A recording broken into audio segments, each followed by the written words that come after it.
Señor les bendiga. Es un gozo, un placer para mí nuevamente estar con ustedes y compartir la palabra del Señor. Primeramente, y antes de dar inicio a la lectura de la palabra, desearles a cada uno de ustedes un feliz año, de verdad, de todo corazón. Que el Señor los bendiga en este nuevo año, que el Señor obre en nuestras vidas, de cada uno de nosotros, para poder ir creciendo y avanzando más en su obra. Es un nuevo año con nuevos desafíos, con nuevas responsabilidades, tal vez con cambios en nuestras vidas que vendrán, sea de trabajo, sea de familia, cuales sean los cambios que vengan, que podamos encomendar todo en las manos del Señor, poniéndolo en sus manos para que dirija absolutamente todo lo que Él tiene para cada uno de nosotros y podamos así crecer en Él y ser bendecidos por Él. Amén. Les invito a que puedan abrir sus Biblias en la segunda carta de Timoteo. Segunda carta de Timoteo, capítulo 2. A partir del versículo 8 hasta el versículo 13 es la porción que vamos a compartir hoy. Timoteo capítulo 2, del versículo 8 en adelante.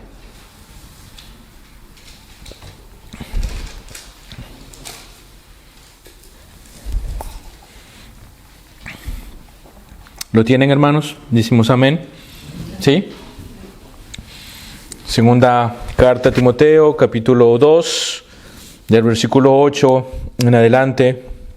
La palabra de Dios dice de esta manera: acuérdate de Jesucristo, resucitado de entre los muertos, descendiente de David, conforme a mi evangelio, por el cual sufro penalidades hasta el encarcelamiento como un malhechor.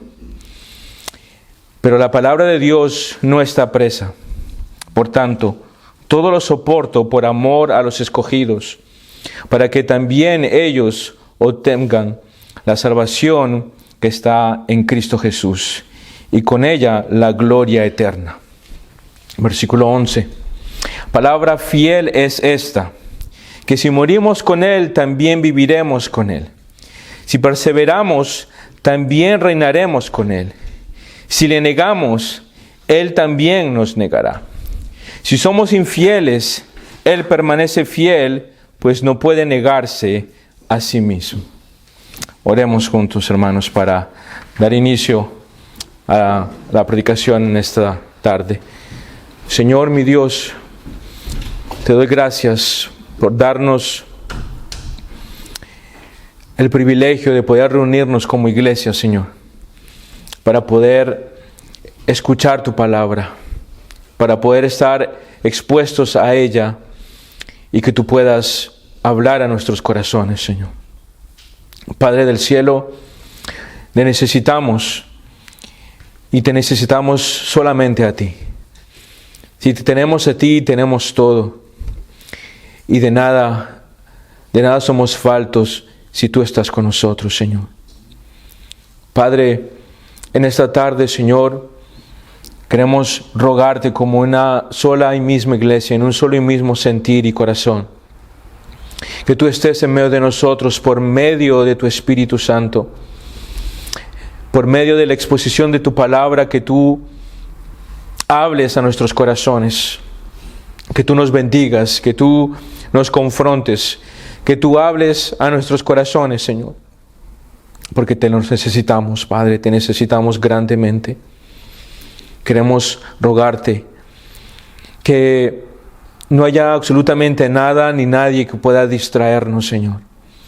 Tal vez estamos aquí sentados, tal vez hay alguien escuchando este sermón, tal vez preocupado, tal vez nuestra mente está en otro lugar, tal vez estamos divagando en nuestros problemas, angustias, tal vez en una lucha interna en la cual estamos batallando.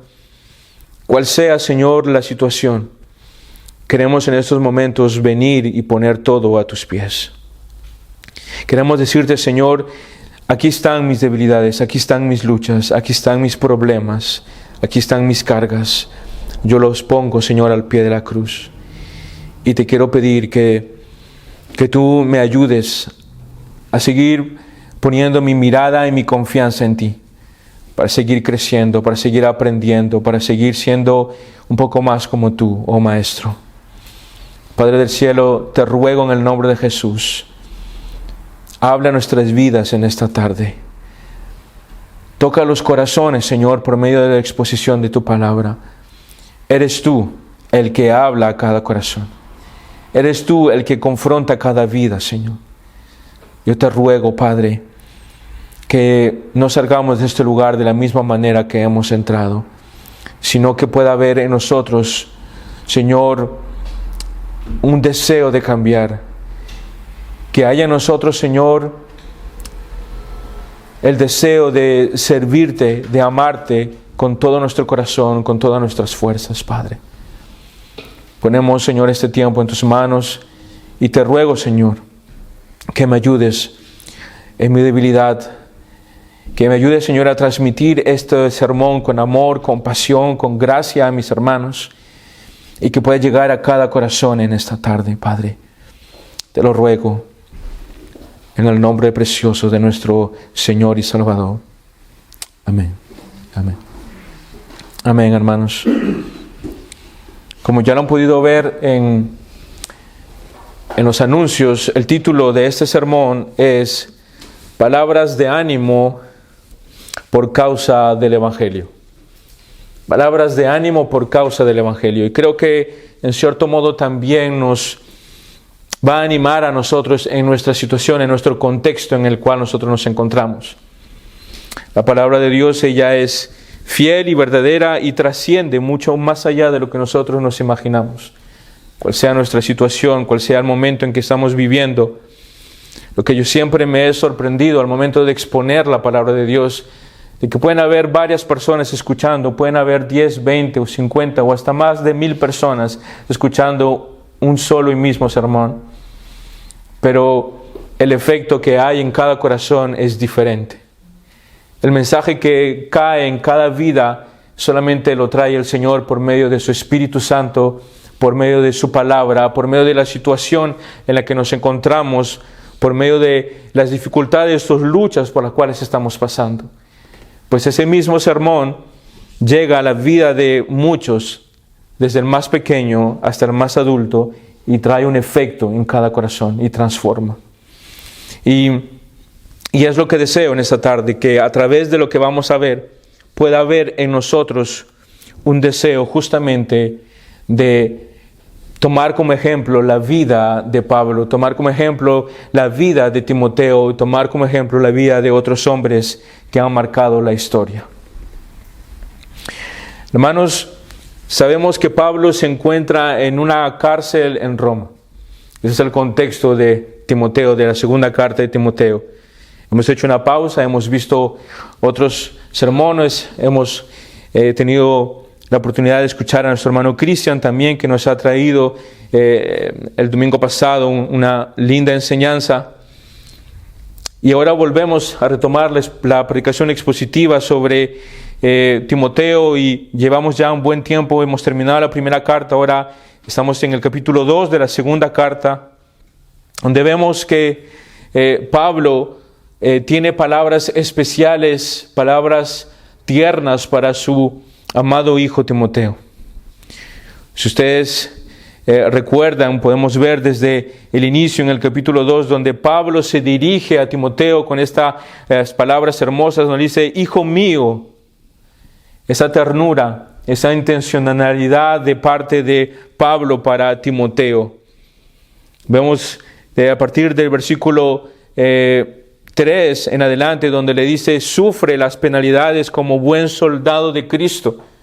Vemos que Pablo llama a ese hijo Timoteo y lo está animando a través de esta carta a que pueda recordar todo lo que ha vivido, tomar ejemplos sobre su maestro, y le dice: escucha esas palabras de ánimo, amado Timoteo, escucha esto para que tú puedas seguir avanzando, corriendo la carrera.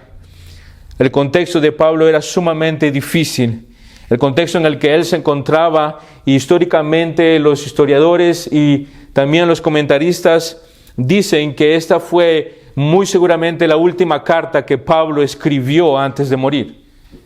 Estamos viendo las últimas palabras que Pablo está escribiendo antes de partir ante la presencia de su Señor, de nuestro Señor, de su Creador. Y Pablo no está pensando en él.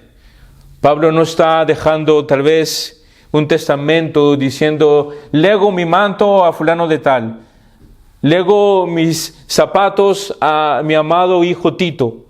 No, él está pensando en la iglesia, él está animando a aquellos que él ha discipulado. Él está pensando continuamente y considerando a la iglesia y también considerando a aquellos hijos que él había dejado espirituales, y en especial a Timoteo, que conocía su contexto, que conocía el carácter de Timoteo, las luchas de Timoteo, su timidez, su juventud, y que muchas veces ha sido menospreciado por haber sido joven, pero Pablo lo está animando, y eso, con esta introducción, quiero que ahora podamos acercarnos al texto y ver a partir del versículo 8 lo que Pablo tiene para decirnos.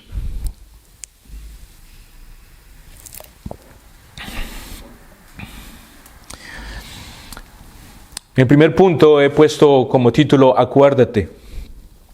Es un recordatorio de lo que vamos a ver en el deseo de Pablo para Timoteo.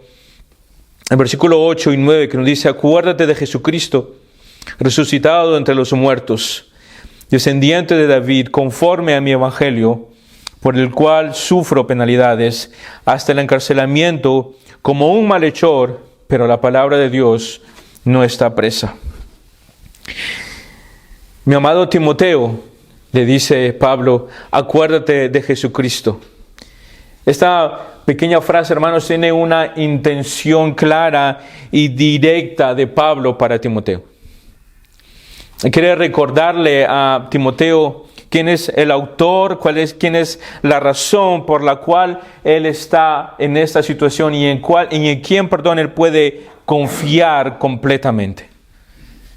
Simplemente estas 3 palabras pequeñas, cortas y sencillas. Acuérdate de Jesucristo.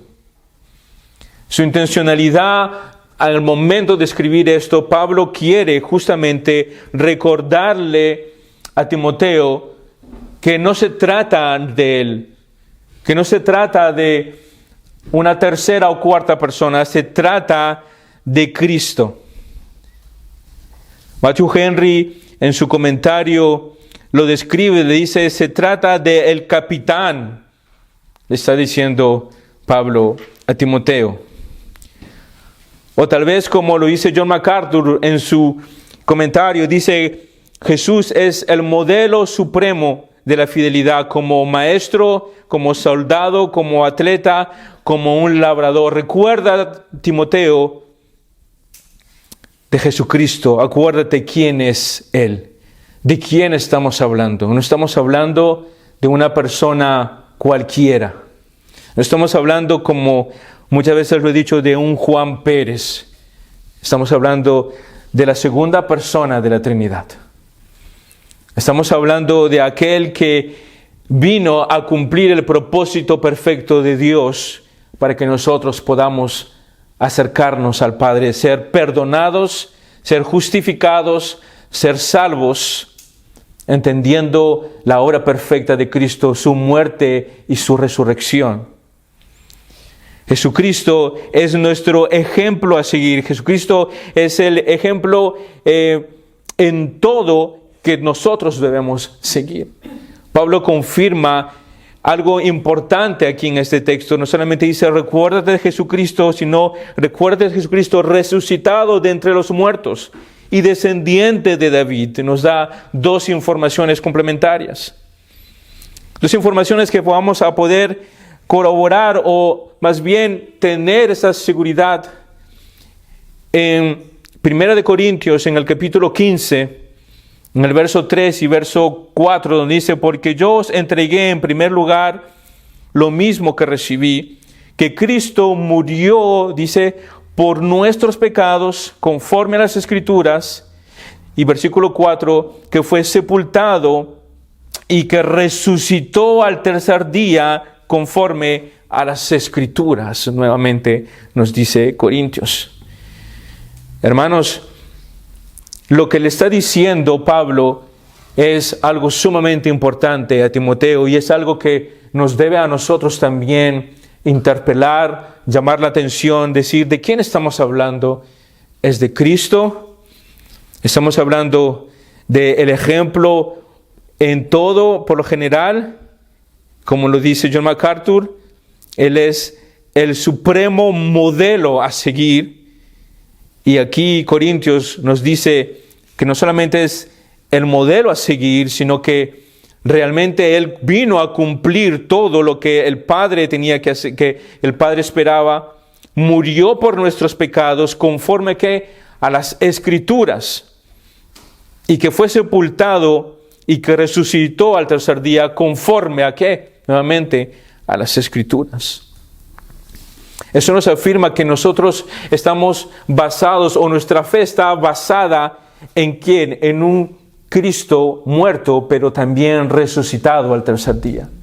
Y que no está basado simplemente en ideas de hombres, en leyendas, en una historia, sino que nuestro fundamento, nuestra fe está basada en aquel que murió y resucitó de entre los muertos, y vino, y sobre todo lo más precioso, que conforme a las Escrituras murió por nuestros pecados.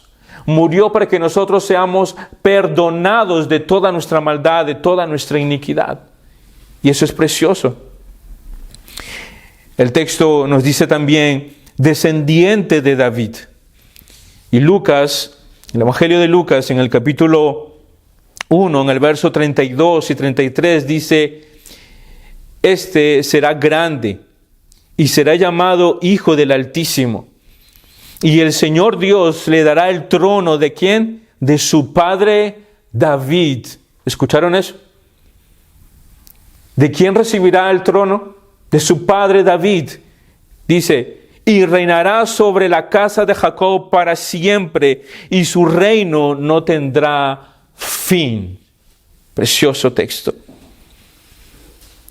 Estos dos textos que acabamos de ver, hermanos, nos confirman claramente lo que Pablo está diciendo aquí en este texto, en el versículo 8. Acuérdate de Jesucristo, ¿sí? ¿Ok? Del linaje de David, resucitado de entre los muertos, conforme al Evangelio. Todo lo que Pablo su intencionalidad es claramente llevarlo a recordar lo importante que es este personaje. Pablo le está diciendo a Timoteo: mira, estamos hablando de Cristo. Esa es la razón por la cual tú y yo existimos. Esta es la razón por la cual yo estoy en prisión. Esta es la razón por la cual tú estás predicando el Evangelio, enseñando el Evangelio, y sobre todo entendiendo que Él ha muerto y ha resucitado. La tumba está vacía, hermanos. La tumba está vacía. Y eso debe llenar de gozo nuestro corazón. Eso debe alegrarnos en lo más profundo de nuestro ser. Es decir, que lo que nosotros creemos tiene un fundamento sumamente sólido. Que lo que nosotros creemos, hermanos, realmente está fundamentado en el Evangelio, sí, en las profecías escritas miles de años antes de que Cristo viniera. Pero no solamente eso, sino también que históricamente sabemos que Jesús existió realmente. Y no solamente nos quedamos ahí, que solamente Jesús existió, sino que también tenemos pruebas claras por redactores, por históricos, hombres que ni siquiera fueron creyentes, como Justo González, como también ellos que realmente redactaron, dijeron: Jesús realmente existió. Y realmente murió y resucitó. ¿Por qué? Porque se presentó a muchos después de haber resucitado. Pablo entonces tiene la intencionalidad clara de explicarle a Timoteo o de animar a Timoteo, mira, todo lo que nosotros tenemos, nuestro fundamento está en Cristo Jesús. Estos textos confirman que Jesucristo murió, resucitó conforme a las Sagradas Escrituras y que el Padre, dice, le dio el trono de su hijo David y reinará, de su padre David, perdón, y reinará para siempre. Todo lo que acabamos de ver, hermanos, es más que suficiente en la vida de Timoteo como en nosotros para poder entender lo que viene justamente después. Si es como que Pablo está poniendo una mesa y antes de que ustedes pongan el banquete en la mesa, ustedes ponen un lindo mantel, ponen una linda decoración, todo lo que justamente ustedes acaban de hacer durante las fiestas. ¿Recuerdan? En sus casas, muchos de ustedes tal vez han puesto algunas velas, habrán puesto alguna decoración, algo que brilla, algo bonito. Antes de poner el pollo o el pavo o las papas o lo que ustedes quieran haber puesto en su mesa, primeramente la han arreglado, la han limpiado, han puesto un lindo mantel y después encima han puesto todos los elementos que ustedes querían presentar. Pues de esta manera, hermanos, es como Pablo está ahora presentando esto, diciendo, mira, Timoteo, acuérdate de Jesucristo, del linaje de David, resucitado de entre los muertos, conforme al Evangelio. Y después, ahora nos dice, en el versículo 9, en el cual sufro penalidades, hasta prisiones como un malhechor. Mas la palabra de Dios no está presa. No sé si llegan ustedes un poco a entender o ver la imagen que quiero transmitir en estos momentos. Pablo está poniendo la mesa, le está diciendo a su iglesia, a Timoteo, mira esto, y ahora les dice, todo esto lo podemos llevar a cabo, o si tú lo entiendes, todo esto podemos pasar, padecer y sufrir, porque entendemos quién es Cristo, porque entendemos qué es lo que Él ha hecho, entendemos su obra, entendemos todo lo que Él ha hecho por nosotros. Es más que suficiente para que nosotros podamos sufrir penalidades, hasta estar en prisión como un malhechor por la causa de Cristo.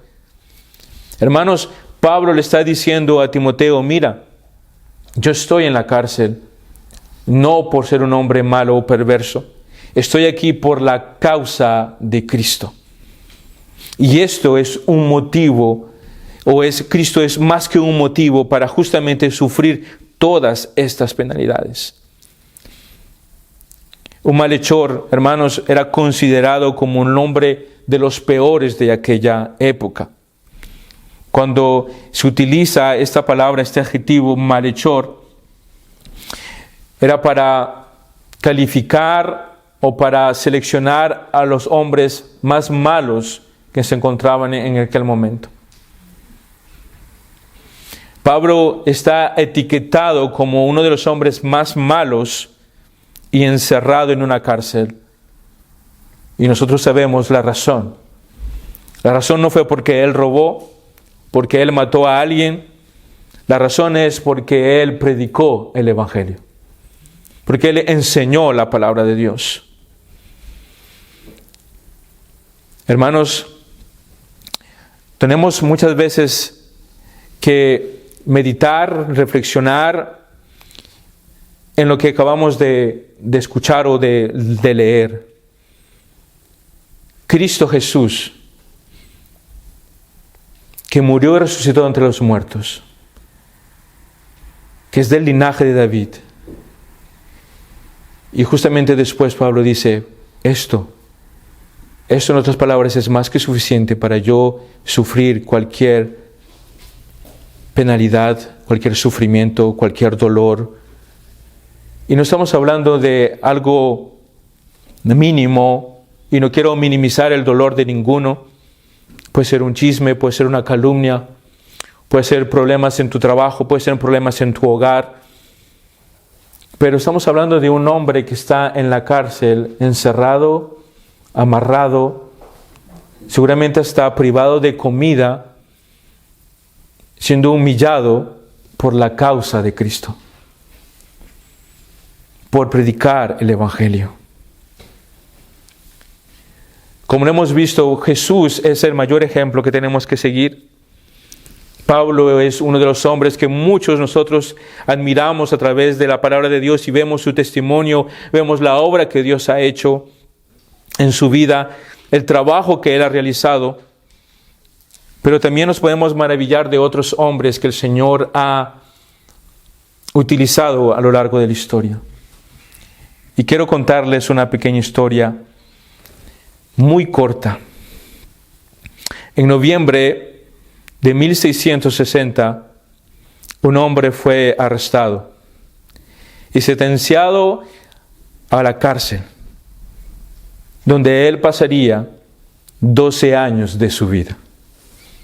Su delito: predicar el Evangelio sin licencia.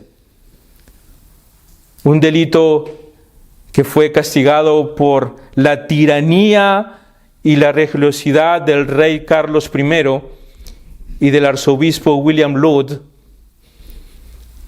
Fue en esa condición donde este hombre, conocido como John Bunyan, escribió una de las obras más preciosas y leídas y traducidas y conocidas en el mundo entero como El progreso del peregrino. 12 años en una cárcel. 12 años con la única culpa que había sobre él, nos dice la historia. No lo dice simplemente una leyenda, no lo cuenta alguien por allí. Eso está en los momentos de aquella época.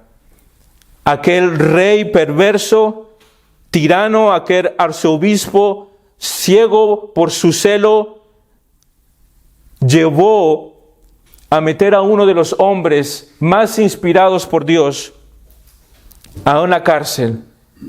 De la misma manera como también un Pablo fue encerrado en una cárcel donde escribió las cartas que nosotros hoy tenemos. John Bunyan no solamente escribió el progreso del peregrino, escribió muchas otras obras más.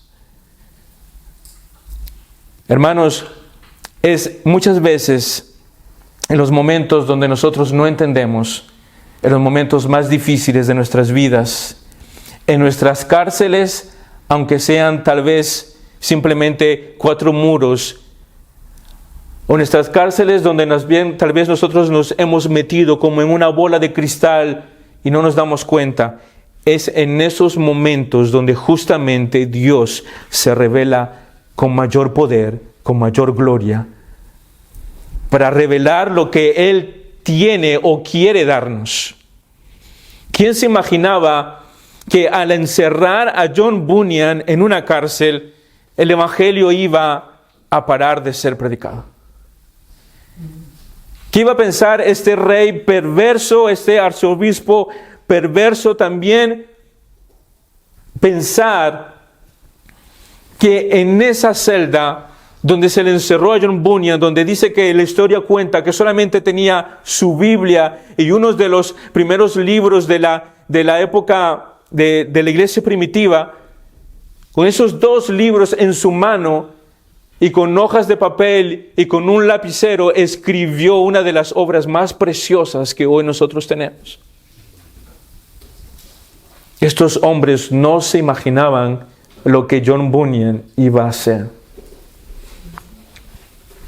Como también el Imperio Romano, como también estos hombres que encerraron a Pablo, no pensaron que lo que Pablo estaba escribiendo a su amado hijo Timoteo iba a trascender los años, los siglos.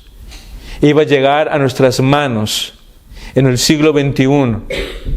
en Francia, en un rincón del mundo, donde nadie nos ve, en una sala pequeña, y escuchar estas verdades preciosas. Escuchar este texto precioso que Pablo está diciendo a Timoteo y que nos está diciendo a nosotros. La palabra de Dios, hermanos, no va a ser nunca encerrada. Es en esos momentos de dificultad, de lucha, es en esos momentos donde justamente Dios se hace aún más presente en nuestras vidas. Abro un paréntesis, no está aquí en el texto que iba a predicar, pero el Señor trae a mi memoria. Hermanos, si ustedes que leen su Biblia y que han también leído seguramente sobre libros de la Reforma, ustedes pueden darse cuenta de un común denominador. Esto es en los momentos de gran dificultad, en los momentos de grandes pruebas, en los momentos donde, como decimos nosotros en buen latino, donde las papas se están quemando, donde justamente Dios se revela con más gloria y con más poder. El pueblo de Israel sufrió 450 años, hermanos, en Egipto, esclavos, maltratados, humillados. Muchos murieron por la causa de Egipto. Y fue en un momento de caos, de desespero, donde el pueblo gritaba, gemía, oraba y lloraba para ser liberados, donde Dios envía a un libertador. Envía a un Moisés, que había crecido en medio de ellos, que había comido en la casa del rey, en la mesa del rey, que conocía todo lo que se pasaba en Egipto. Y este hombre tuvo que ir al desierto, tuvo que ser preparado en su corazón, en su carácter, en su vida, para poder volver y sacar a un pueblo libre, no con sus fuerzas, no con su intelecto, no con su preparación egipcia, sino con el poder de Dios. Sino con el poder de Dios, hermanos. Otro ejemplo, la Reforma. Cuando la gente estaba en mayor necesidad aquí en Europa, cuando justamente la gente se moría de hambre, donde los reyes tenían todo el poder, donde la Iglesia Católica gobernaba y tenía todo el poder sobre todo, y eran ellos los que decidían poner reyes, quitar reyes, y hacer como ellos querían. Es en esos momentos donde justamente se levanta un hombre, un Lutero. Un Lutero donde encuentra en las Escrituras una pasión por ella. Encuentra una verdad increíble, que somos salvos solamente por gracia y por medio de Cristo. No por ningún mérito, no por ninguna ofrendas, ni por ninguna cosa dada a los hombres. Simplemente por gracia, por medio de la obra preciosa de Cristo Jesús. ¿Eso qué trajo? Trajo conflicto, trajo guerras, trajo momentos duros. Muchas veces Lutero tuvo que esconderse. Muchas veces otros hombres tuvieron que refugiarlo y cuidar de él. Y la iglesia fue conmovida, el pueblo fue tocado. La iglesia comenzó a despertar, la gente comenzó a entender. Y Dios comenzó a revelarse aún más. Y comenzó a levantar a otros hombres. Y es allí donde comienza la Reforma. Hoy en día, nosotros decimos ser una iglesia bíblica, una iglesia que predica expositivamente, decimos una iglesia bautista reformada, una iglesia confesional que cree que tiene un fundamento sólido en una confesión de fe sólida. Todo eso no es por nosotros. Todo eso no viene de ninguno de nosotros. Eso no lo inventamos nosotros los pastores aquí. Eso viene de hombres que han marcado la historia. Eso viene de hombres que dejaron de vivir para ellos y comenzaron a vivir para Cristo. Si ha habido un Lutero, si ha habido un Calvino, si ha habido un Wesley, si ha habido un Spurgeon, hermanos, esos hombres entendieron que tenían que vivir para Cristo, ya no más para ellos.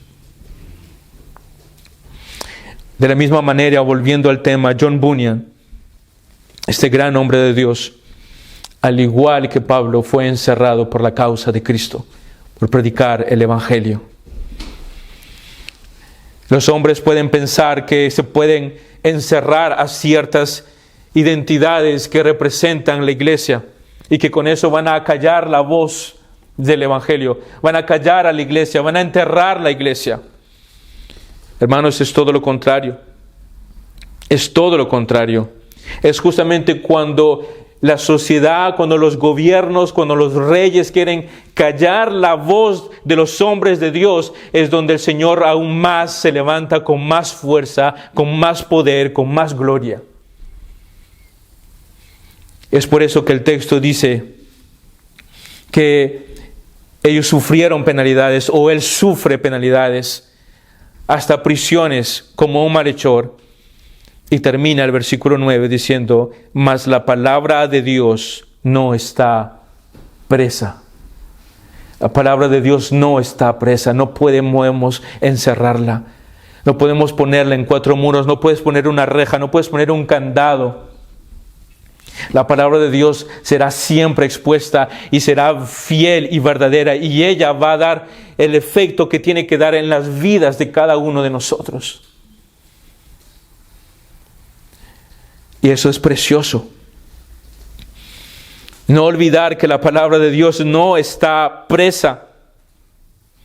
Pensaban que arrestando a estos hombres, pensaban que iban a parar el avance del Evangelio. Y es justo todo lo contrario que ellos hicieron. Esos hombres se levantaron.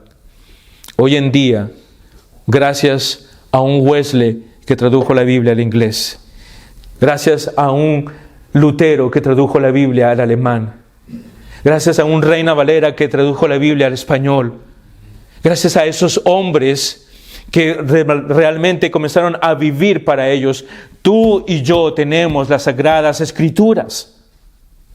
Gracias a esos hombres. La palabra de Dios no pudo ser encerrada.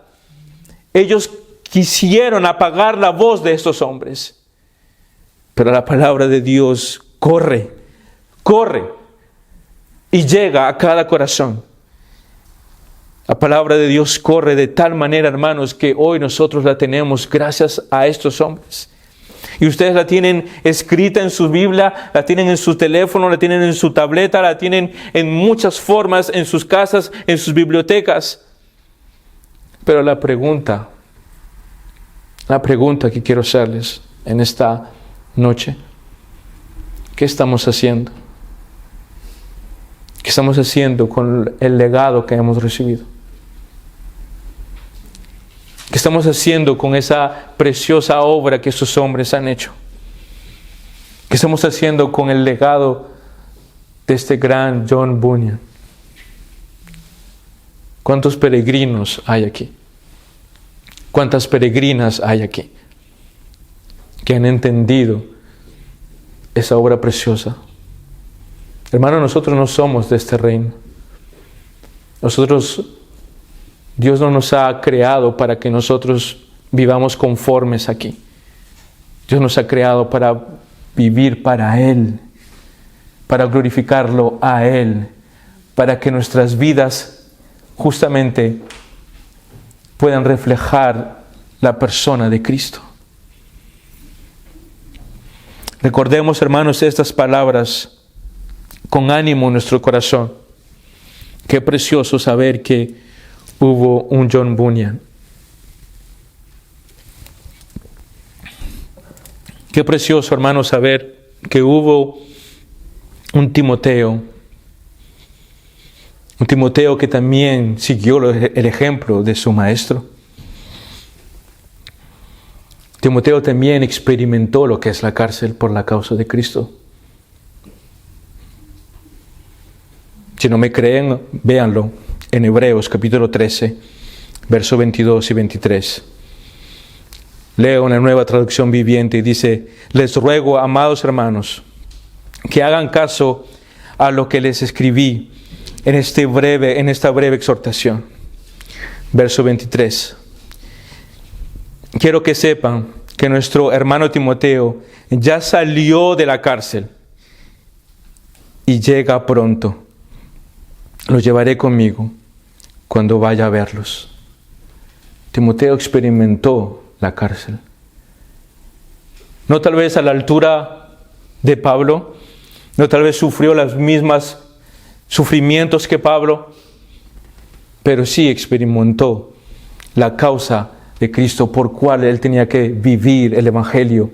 Y si tenía que ser arrestado, y si tenía que estar en la cárcel, por la causa de Cristo, gloria a Dios por eso. Pero ninguno de nosotros aquí ha experimentado algo así. ¿Quién de nosotros ha sido humillado, arrestado, encerrado en una cárcel por haber predicado el Evangelio? ¿Quién? Ninguno de nosotros. Eso es un ánimo para seguir avanzando. Hermanos, tenemos el privilegio, la oportunidad de predicar el Evangelio. Hagámoslo. Tenemos la oportunidad de anunciar las buenas nuevas a nuestro alrededor. Hagámoslo. Hay gente que necesita escuchar el Evangelio.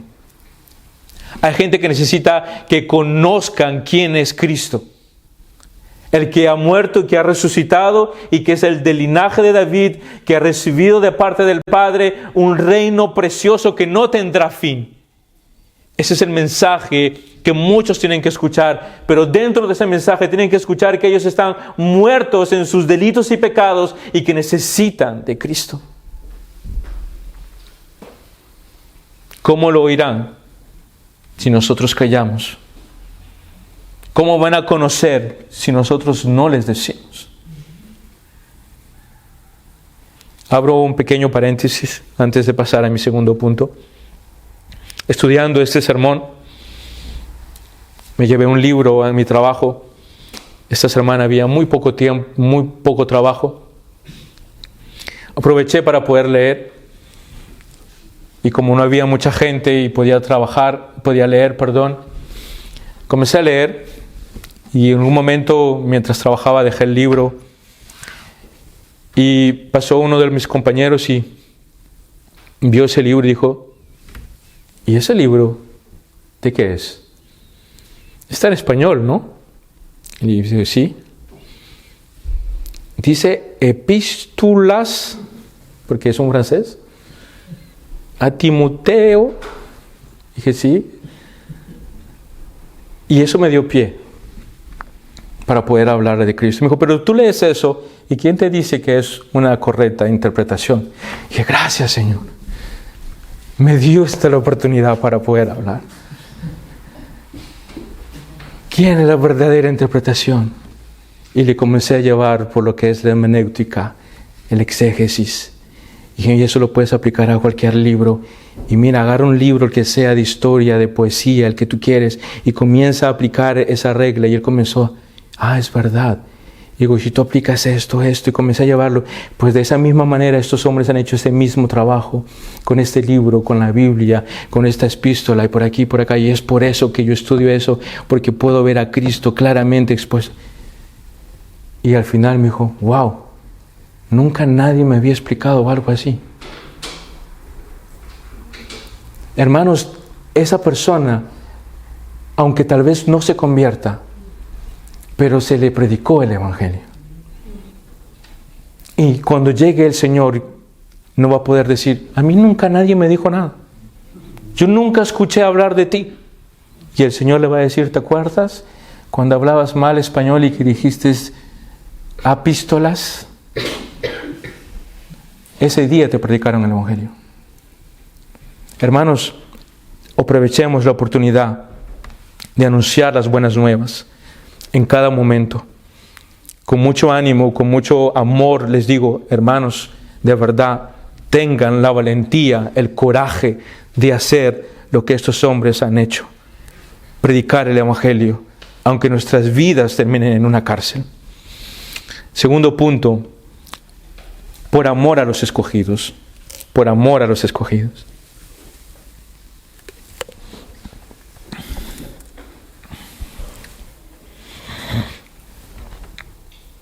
Versículo 10 dice, por tanto, todo lo soporto por amor a los escogidos, para que también ellos obtengan la salvación que está en Cristo Jesús y con ella la gloria eterna. La verdad que cuando leí este versículo, tratando de meditar, decir, ¿qué es lo que tú quieres transmitir realmente en el fondo, Pablo? ¿Cómo es que por tanto lo soportas todo por amor a los escogidos? ¿Hasta qué punto? ¿O cómo lo has hecho? ¿De qué manera podemos poner tal vez un ejemplo, palabras que puedan describir lo que tú estás diciendo aquí en este versículo? Y hermanos, existen palabras que podemos aplicar a lo que justamente Pablo está diciendo. Y en 2 de Corintios, en el capítulo 11, en el verso 23 hasta el verso 28, por favor búsquenlo. 2 de Corintios, capítulo 11, verso 23. 2 de Corintios 11, verso 23 al 28 dice, ¿son ministros de Cristo? Como si estuviera loco, hablo, dice Pablo. Yo más, en trabajos más abundantes, en azotes sin números, en cárceles más, en peligro de muerte muchas veces. De los judíos 5 veces he recibido 40 azotes menos 1. 3 veces he sido azotado con varas, 1 vez apedreado, 3 veces he padecido naufragio, una noche y un día he estado como naufrago en alta mar, en caminos de muchas veces, en peligros de ríos, en peligros de ladrones, en peligros de la nación, en peligros de los gentiles, en peligros en la ciudad, en peligros en el desierto, en peligros en el mar, en peligros entre falsos hermanos, en trabajo y en fatiga, en muchos desvelos, en hambre y en sed, en muchos ayunos, en frío y en desnudez, y además en otras cosas. Lo que sobre mí se agolpa cada día la preocupación por todas las iglesias. ¿Cómo es que Pablo dice, todo lo soporto por amor a los escogidos? ¿Qué es lo que has soportado, Pablo? Este precioso texto responde a esta pregunta que nosotros le hacemos al texto aquí. Hermanos, Pablo ha sido azotado en peligros de muerte, ha sido humillado, ha sido apedreado a tal punto, si ustedes recuerdan en Filipenses, que es dejado por muerto y sacado fuera de la ciudad. Hermanos, dice que ha estado en peligro de ladrones, de falsos hermanos, en el desierto, en alta mar. Ha trabajado en fatiga, muchas veces en desvelo, muchas veces en hambre, en sed, en ayunos, en frío y hasta en desnudez. Y todo eso dice que sobre mí agolpa cada día, ¿qué? La preocupación por todas las iglesias. Eso es lo que motivaba a Pablo. Esa es la carga que él quiere transmitir aquí en este verso, en el verso 10. Lo soporto por amor a todos los escogidos. Él ha soportado todo esto. ¿Por qué? Por amor a aquellos que necesitan escuchar el Evangelio. Por amor a aquellos que el Señor ha escogido para salvación y que necesitan escuchar ese mensaje. Aunque él tenga que pasar por sufrimientos, aunque él tenga que pasar por momentos de ser humillado, ser golpeado, ser maltratado, hermanos, Pablo dice, todo esto lo hago por amor a mis hermanos. Todo esto lo hago, como dice el verso 28 de Corintios, con la única preocupación por todas las iglesias. Esa era la pasión, el llamado que había en el corazón de Pablo. Hermanos, si había alguien que podía decir que ha hecho todo esto por amor a los escogidos, aquí en la historia de la palabra de Dios es Pablo. Yo creo que, hermanos, si tuviéramos que tomar ejemplo de alguien, realmente es de la vida de Pablo.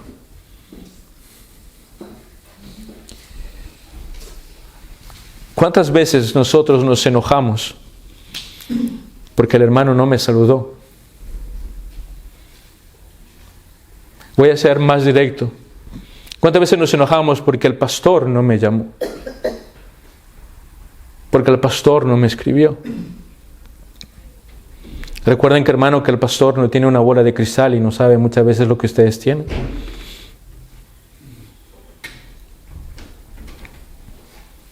Se enojan porque el hermano les pisó el callo cuando ustedes estaban saliendo para la calle. Se enojan porque el hermano o la hermana pasó al lado suyo y no fue capaz de saludarlo, o lo dejó con la mano estirada. Nos enojamos porque el hermano me habló mal, me dijo algo que no era correcto. Nos enojamos porque estamos en desacuerdo con algo y nos metimos en nuestro mundo y no queremos saber nada. Hermanos, el texto dice, por tanto, todo lo soporto por amor a los escogidos. ¿Ustedes saben qué significa todo? Es todo. Todo. Todo lo soportamos por amor a aquellos que el Señor ha escogido. Pero lo más precioso, hermanos, de este texto, si nosotros lo analizamos, es de que aquellos escogidos que pueden cometer errores, que son débiles, que tienen dificultades, que tienen luchas, son hermanos que fueron comprados con la misma sangre del Cordero, como tú y como yo. Y que en algún momento de nuestras vidas también nosotros tuvimos las mismas dificultades, las mismas luchas, las mismas debilidades, y que también pasamos por lo mismo. Pero que nos cuesta ver al otro que está pasando por eso y ayudarlo en vez de hundirlo. Hermanos, por amor a los escogidos, nos dice el texto. ¿Cuánto necesitamos entonces, hermanos, de la persona de Cristo? ¿Cuánto necesitamos justamente entender a profundidad este texto? ¿Cuánto debemos nosotros compararnos al reflejo de este texto de Corintios, donde vemos el sufrimiento de Pablo, donde Pablo, él está exponiendo todo lo que él ha hecho por la obra de nuestro Señor?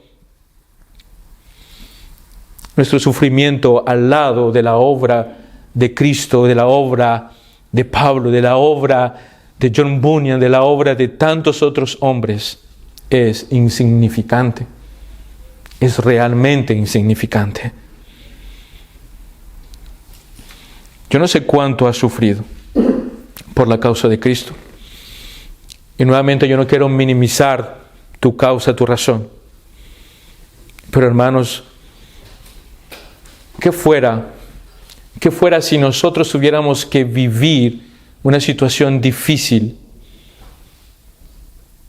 Una situación de guerra, de conflicto, de hambre. ¿Cómo sería? Hermanos, yo pensaba mientras escribía esto en los hermanos en Venezuela. Han vivido durante años, bajo el poder de un hombre corrupto, de un hombre malo, perverso, donde la gente se moría de hambre, donde millones de hombres y de mujeres han abandonado todo, saliendo de su país, abandonando su familia, abandonando todo, para poder tener un futuro. Pero la pregunta es, ¿cómo vive la iglesia allá en Venezuela? ¿Cómo se aman los hermanos allá en Venezuela? ¿Cómo se ayudan los hermanos allá en Venezuela? ¿Cómo se cuidan los unos a los otros? ¿Cómo se dan los unos por los otros? ¿Cómo valoran a esa iglesia, a esos hombres, a sus pastores que predican la palabra cada domingo? El pastor Plinio, que estuvo aquí en medio de nosotros, ¿lo recuerda? Él es de Venezuela. Yo le escribí. Dije, Pastor Plinio, ¿cómo están? Me dijo, oren por nosotros, hermanos. Estamos encerrados en nuestras casas desde las 2 de la mañana y hay bombardeos en toda la ciudad. Y los helicópteros están disparando y bombardeando toda la ciudad. La gente con miedo, aterrorizada. ¿Cuántos no habrán muerto? Han perdido también sus familias, sus hijos, sus padres, en medio de una guerra, en medio de una dificultad tan grande y tan difícil. Pero es allí, en esos momentos, hermanos, donde ha florecido la iglesia. Es allí donde en Venezuela hay hombres fieles que predican la palabra, como Plinio. Hay una iglesia grande que está creciendo. Hay iglesias que están siendo plantadas en todo el país, donde Dios levanta hombres, donde Dios levanta iglesias. Hermanos, tomemos ejemplo sobre estas personas. Tomemos ejemplos de ver lo que Dios está haciendo y realmente hagamos un cambio nosotros. Les animo, hagamos un cambio en nuestras vidas. Hagamos un cambio real, verdadero. Porque todos lo necesitamos. Voy a terminar con mi tercer punto, palabra fiel. Precioso texto. Palabra fiel es esta, que si morimos con Él, también viviremos con Él. Si permanecemos, también reinaremos con Él. Si le negamos a Él, también nos negará. Si somos infieles, Él permanece fiel, pues no puede negarse a sí mismo. Hermanos, varios comentaristas hablan de esta parte de este texto como un himno que se cantaba en la iglesia primitiva. Diferentes comentaristas dicen que Pablo está citando y mezclando palabras, pero que recuerdan un himno que se cantaba en aquella época. La intención de Pablo, hermanos, es de subrayar a través de este pasaje que las palabras de ese himno no solamente sean palabras cantadas en la iglesia, sino que debemos ponerle cuidado a lo que cantamos. Debemos, hermanos, poner atención a lo que estamos confesando con nuestra boca. Cuando cantamos, no estamos cantándole a una persona, no le estás cantando a tu amigo, a tu amiga, a tu esposo o a tu esposa. Estamos cantando a Dios, el creador de los cielos y de la tierra. Pablo nos anima, hermanos, a que si nosotros morimos con Él, viviremos con Él. Si nosotros permanecemos con Él, vamos a reinar con Él. Hermanos, este texto es uno de los textos que muchos es utilizado fuera de su contexto. Y lo voy a explicar. El texto dice, si sufrimos también reinaremos con Él. Si le negamos, Él también nos negará. Si somos infieles, Él permanece fiel. No puede negarse a sí mismo. ¿Han escuchado muchas veces este texto donde lo hemos tal vez hasta dicho en una oración? Lo hemos hasta escuchado en algún momento de una persona: aunque nosotros somos infieles, Señor, tú permaneces fiel. Pero esa no es la intencionalidad del texto. Eso no es lo que el texto quiere decir. Está completamente sacado fuera de su contexto. Y lo vamos a ver. Si leemos desde el versículo 11, dice, si estamos muertos, si morimos con Él, también viviremos con Él.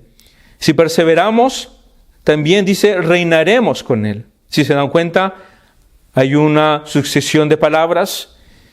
Y dice más adelante, si le negamos, Él también nos negará, dice el texto.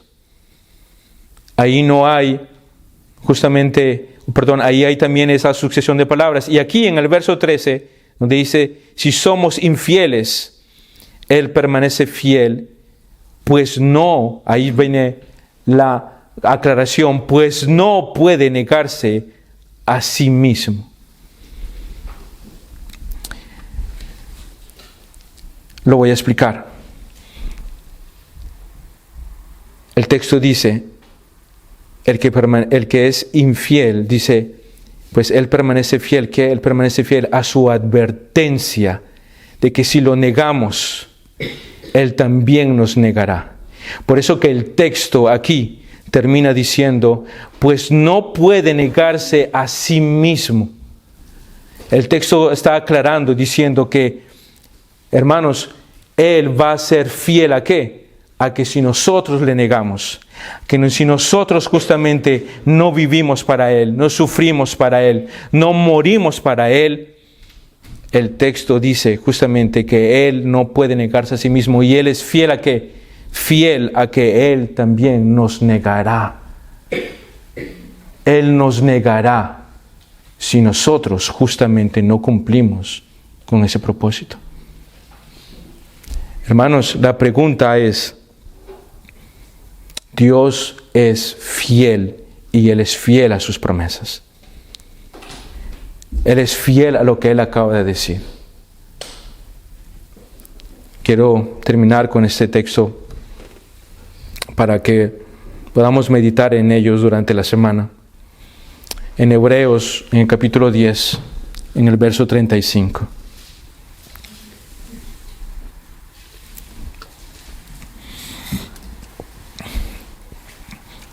Hebreos 10, 35 al 39.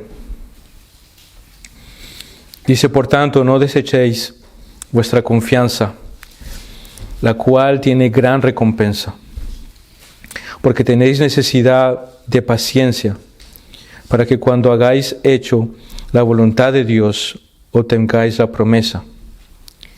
Porque dentro de muy poco tiempo, el que ha de venir vendrá, y no tardará. ¿Escucharon eso? Porque dentro de muy poco tiempo, el que ha de venir vendrá y no tardará. Mas mi justo vivirá por la fe.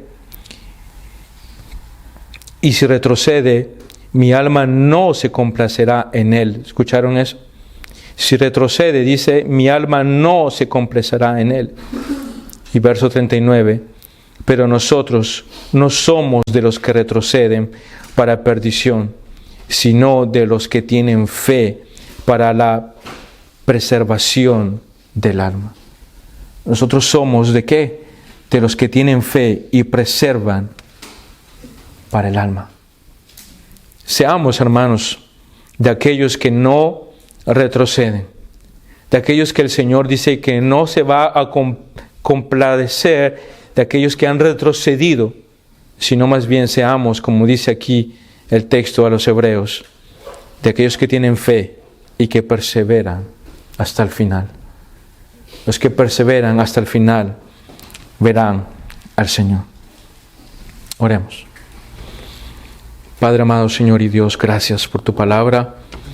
Permitirnos, Señor, este tiempo para poder, bendito Dios, venir delante de ti y que tú puedas obrar en nuestros corazones, animarnos, Señor, a verte a ti, Señor, en todo lo que hagamos.